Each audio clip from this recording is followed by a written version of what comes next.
अगला इनका question number 3 जैसा कि दिखाई दे रहा है आपको स्क्रीन पे, जिनमें बोला गया है किसी परेड में 616 सदस्यों वाली एक सेना आर्मी की टुकड़ी को 32 सदस्यों वाले एक आर्मी बेड के पीछे मार्च करना है। दोनों समूहों को समान संख्या वाले स्तंभों में मार्च करना है। उन स्तंभों की अधिकतम संख्या क्या है जिसमें मार्च कर सकते हैं।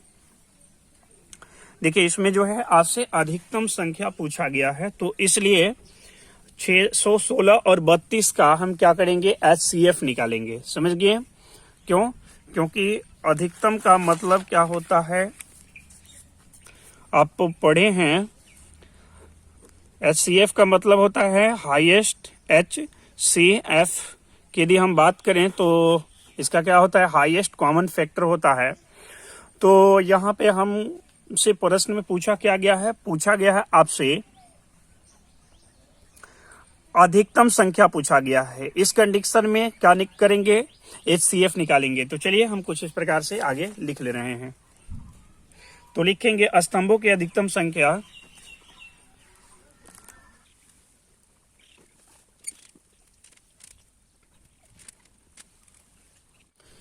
इतना लिखने के बाद अब हम यूक्लिड विभाजन एल्गोरिथम से यहां पर हम ये भी लिख देंगे 616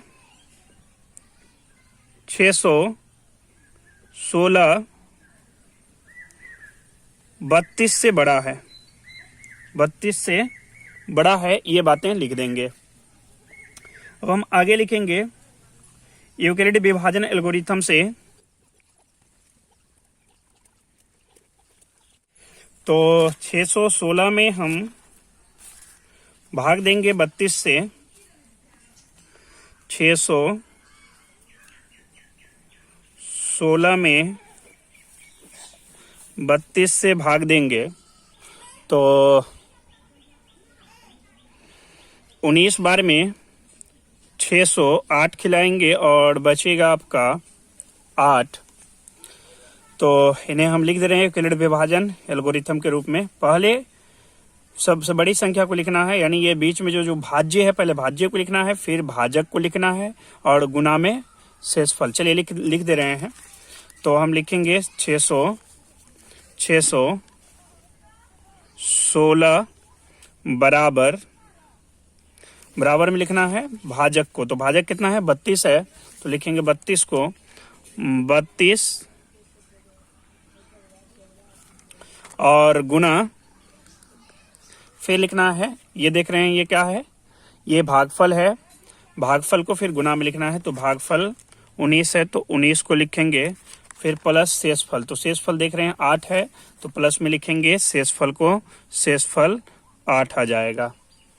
अब ये देख रहे हैं शेषफल शून्य नहीं आया है, आप यहाँ चाहें तो लिख भी सकते हैं जहां शेषफल शून्य नहीं है, या आप लिख सकते हैं r is not equal to शून्य। तो जब तक यह शून्य नहीं आएगा तब तक फिर से यही क्रिया करनी है, फिर से हम भाग देंगे, यानी ये जो अब भाजक है, भाजक को भाज्य बना लेंगे और शेषफल को भाजक बना लेंगे। तो शेषफल 8 है और यहाँ भाजक 32 है, तो यहाँ हम लिखेंगे 32 को भाज्य के रूप में, और 8 चौके 32, 4 बार में 32 टोटल समाप्त हो जाएगा, यानी शेषफल कितना आया, शून्य आया। तो फिर से उसी प्रकार से हम लिखेंगे, यहाँ 32 को पहले लिखेंगे 32 बराबर, और यहाँ देखेंगे तो भाजक कितना है, 8 है, तो 8 को लिखेंगे बराबर में, और गुना फिर शेषफल देखना है। तो शेषफल कितना है देखेंगे, फिर भागफल देखना है, तो भागफल 4 है, तो यहाँ हम लिखेंगे गुना में 4 प्लस शेषफल अब देखना है। तो शेषफल देखेंगे कितना है, तो शेषफल है 0, तो यहाँ हम लिखेंगे 0। यहाँ लिख सकते हैं शेषफल 0 है, आप लिखना चाहें तो, या लिख सकते हैं r इज इक्वल टू 0। तो यहाँ हम देख रहे हैं कि शेषफल 0 है, इन्हीं का जो भाजक होता है वो आपका क्या हो जाएगा, ये आपका क्या हो जाएगा, HCF हो जाता है। तो 8 आपका क्या बन जाएगा, HCF बन जाएगा। तो चलिए आगे हम लिख दे रहे हैं, आगे हम लिखेंगे अतः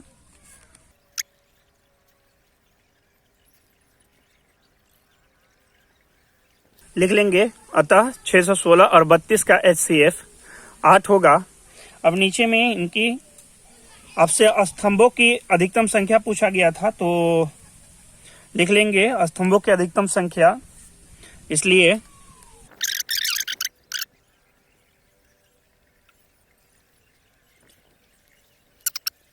लिख लेंगे, इसलिए स्तंभों की अधिकतम संख्या 8 बन चुका इस प्रकार से। तो मिलते हैं इनका अगला पार्ट में।